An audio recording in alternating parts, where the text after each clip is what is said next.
त्यामुळे चला तुम्हाला सकाळी झिंग्याची चटणी कशी बनवते ती दाखवते. इकडे चपात्या पण करणं चालू आहे माझ्या. आणि इकडे ही झिंग्याची चटणी झिंगे घेतली आणि 4 टमाटे घेतले त्याला कापायचे, लसूण मिरच्या. आता बनवते मी, दाखवतो. पतले पतले कांदे कापून घ्यायचे बारीक चटणीसाठी आणि मग त्याला तळून घेऊ. झिंग्याच्या चटणीसाठी या मिरच्या लसूण घेतलाय. आता त्याला भाजून घेऊ आपण.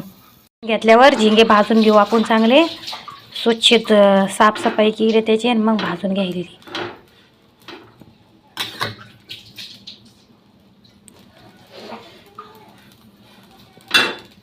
त्या मिक्सरमध्ये बारीक करून घेऊ. इकडं कढई ठेवली. आता तेल टाकून घेते.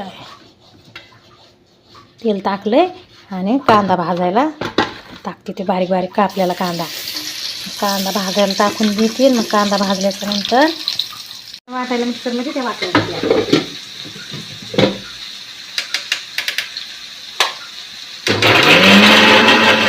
बघू शकतात. कांदे भाजलेत. आता आपण टाकूयाच्या ठेसा टाकू. ते मिरच्या आपण बारीक केलेला लसूण आणि मिरच्या बारीक केलेल्या वाटून घेतल्यात म्हणजे मिक्सरमध्ये त्या टाकू आणि मग त्या चांगल्या अशा भाजून घेऊ. छान तळून घेतल्या ना.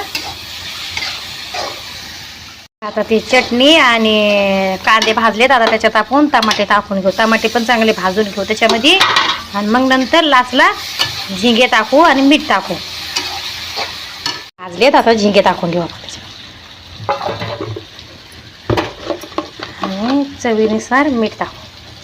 तुम्हाला तसं टाकायचं तसं टाका. जशी हळद टाकून घेऊ आणि मिक्स करू. मग झाली झिंग्याची चटणी. सकाळी लेकरांच्या डब्यासाठी चपात्या आणि झिंग्याची चटणी नक्की बनवून बघा एकदा. पडले असं ना आमची चटणी झिंग्याची तर लाईक करा, फॉलो करा.